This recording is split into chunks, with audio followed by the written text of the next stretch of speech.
Hola Scoopers y bienvenidos al canal. En el vídeo de hoy os voy a enseñar las diferencias que existen entre el Light Tractor 802 en su versión terrestre y el 802 en su versión anfibia, también conocido como Fireboss. ¡Comenzamos!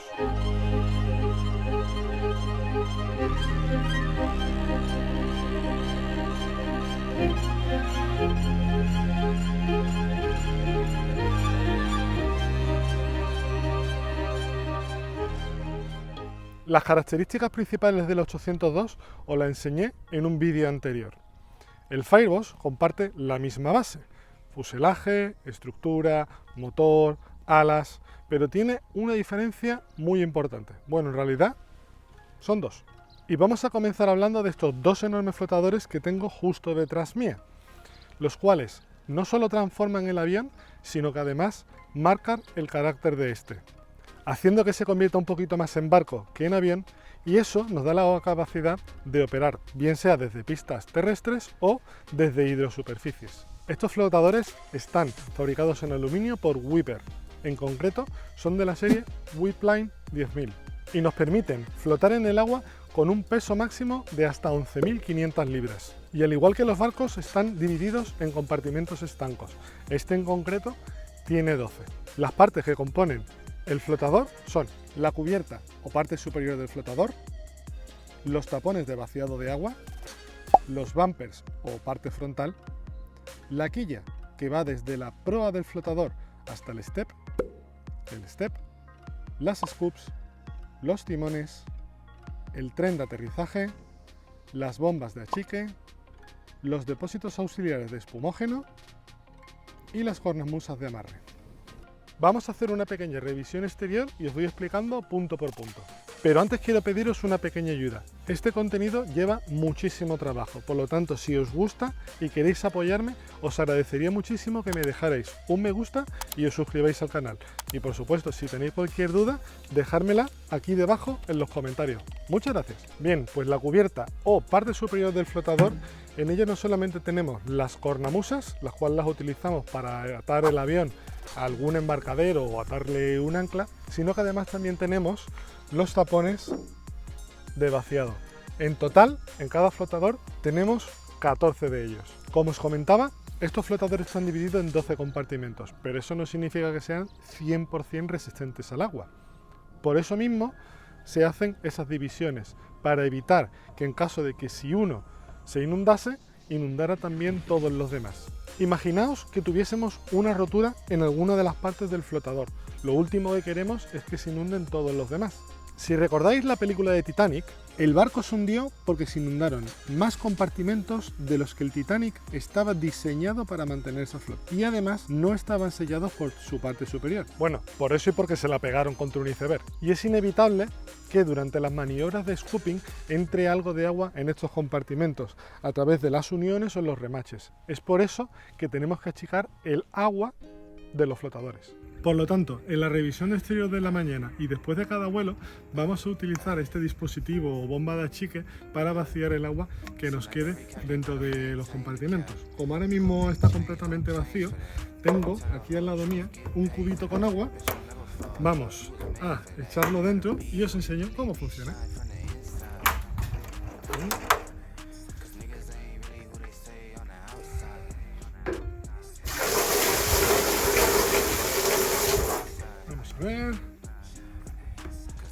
Así es suficiente. Bien, cerramos aquí, vamos arriba.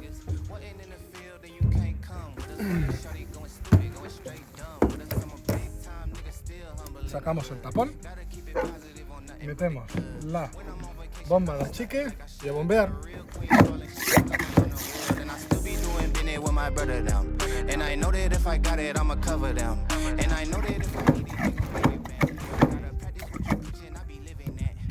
Así está. Listo. En el caso de que esto ocurra durante la operación, hay unas bombas de achique que de forma automática van a vaciar a través de estos dos orificios de aquí el agua que haya podido quedar en el compartimento central. Si venimos a la parte baja del flotador, nos encontramos con la quilla.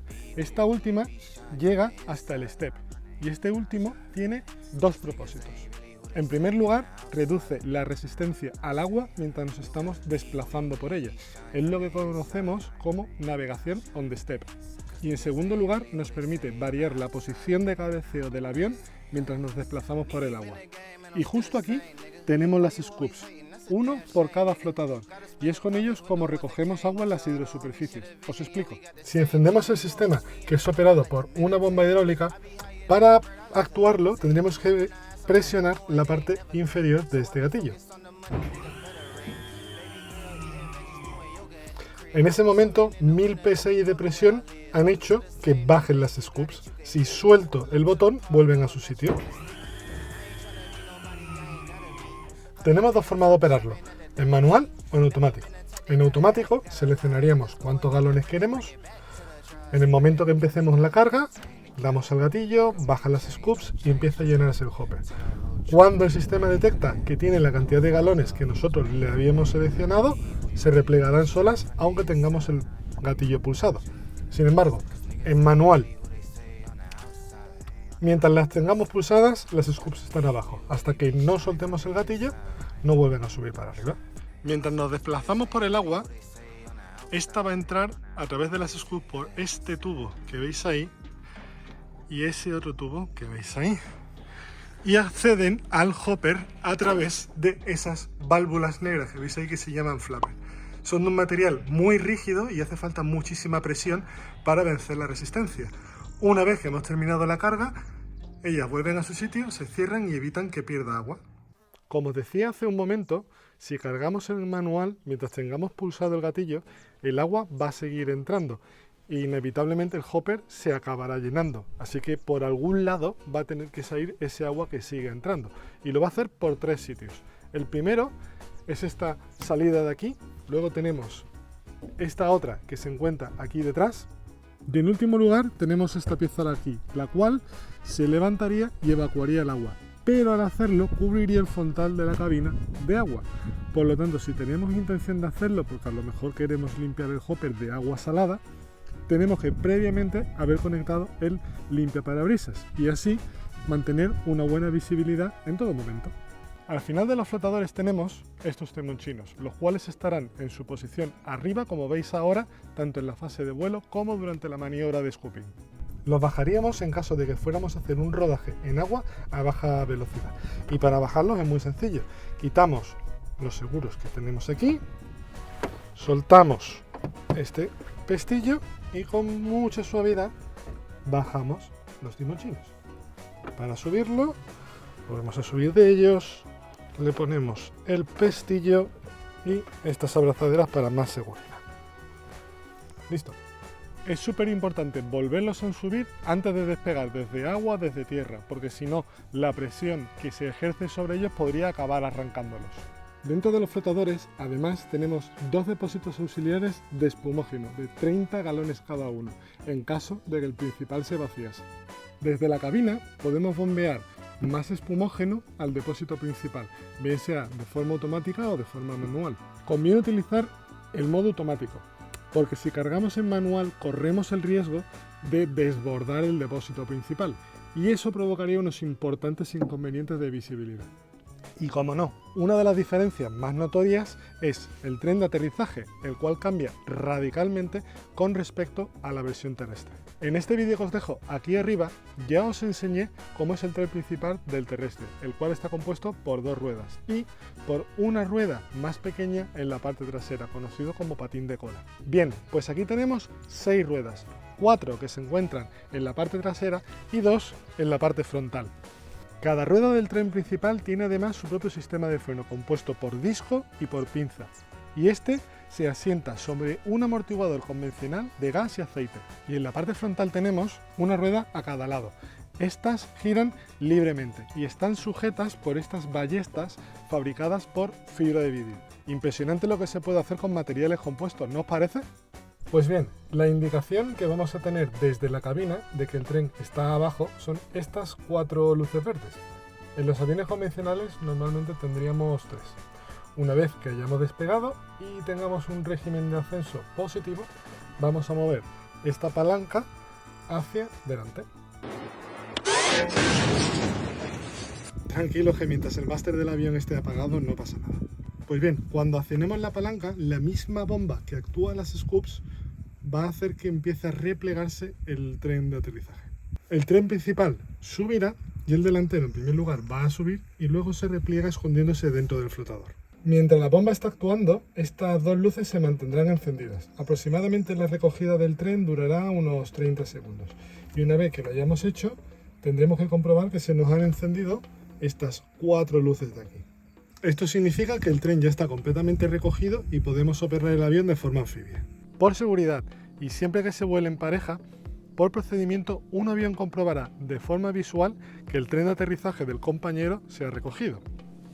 Y una vez que lo haya hecho, el otro compañero comprobará que el del primero también lo ha recogido. Y está terminantemente prohibido amerizar con el tren abajo, porque puede ocurrir esto como esto a continuación.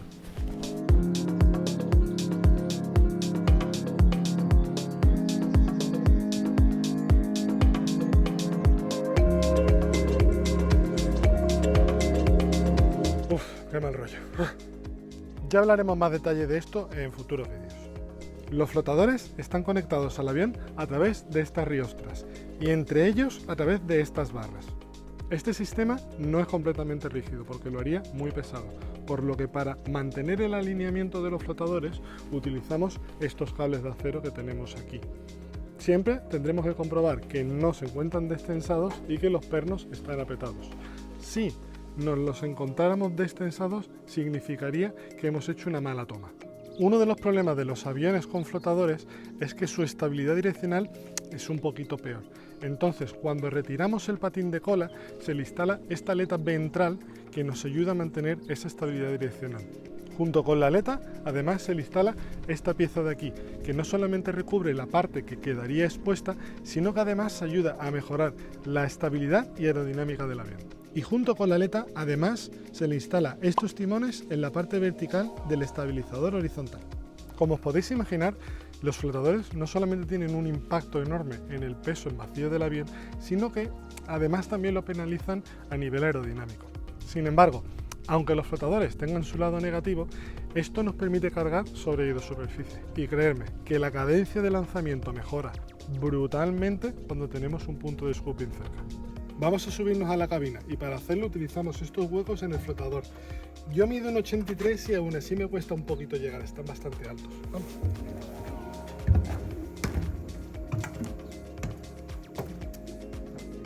Bien, pues aunque ya os he enseñado unas cuantas cosas, vamos a ir repasando de izquierda a derecha las diferencias.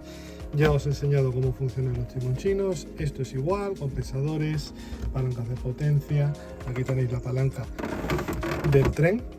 En caso de que el tren de aterrizaje no funcionara la bomba normal, tenemos esta bomba manual, la cual actuaríamos de arriba abajo dándole presión al sistema.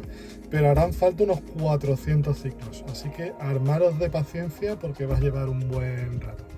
Si subimos por aquí arriba, tenemos una serie de luces que no tenemos en el terrestre, como puede ser la luz de asimetría en los scoops, agua en los flotadores, exceso de potencia, estas son las mismas, como luz del filtro de combustible, bajo combustible, el ship detector, el sistema de descarga armado, problema en el generador, hélice en beta y filtro de aire. Además también ponemos esta luz para indicarnos que la ignición continua está encendida. Luego, si bajamos aquí debajo, le damos al máster, al dar aquí se encenderían todas las luces y podríamos comprobar que están funcionando, como veis ahí. ¿Vale? Este es el ordenador que controla la carga de agua, como os enseñé antes. Con esta ruleta de aquí indicamos cuántos galones de agua podemos usar.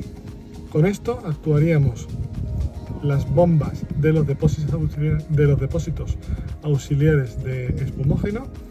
Esto nos indica que las scoops están arriba. Si volviera a actuarlo, se encenderían las dos luces rojas de aquí y nos indicaría que está abajo. Cuando lo suelto, vuelven a actuar las bombas y suben las scoops. Y estas dos de aquí nos indicarían que las bombas de achique automáticas están funcionando. Cuando bajamos las scoops durante la maniobra de carga, En el fondo estamos bajando un elemento que produce una desaceleración en el avión. Cuando las dos bajan a la vez, el avión tiende a frenarse de forma uniforme. Sin embargo, si solamente baja una o baja una más rápida que la otra, esto provocaría una desaceleración desigual e induciría una guiñada. Imaginaros que esto pasa en un sitio estrecho como os muestro aquí, donde tenemos unos 15 o 20 metros a cada lado del avión. Y de buenas a primeras el avión se va para la izquierda o a la derecha. El espacio que tenemos para recuperar el control del avión es mínimo. Mal asunto. Así que si se enciende la luz de asimetría en las scopes, nos volvemos para la base y dejamos que el personal de mantenimiento compruebe a ver qué es lo que está ocurriendo. Bueno, pues con esto ya os he hecho un resumen de todas las diferencias que existen entre el Air Tractor terrestre y el Fireboss. Estar atentos a próximos vídeos porque os enseñaré desde dentro de la cabina cómo es la operación dentro de un avión anfibio. Muchas gracias por haber visto el vídeo y hasta la próxima, Scoopers.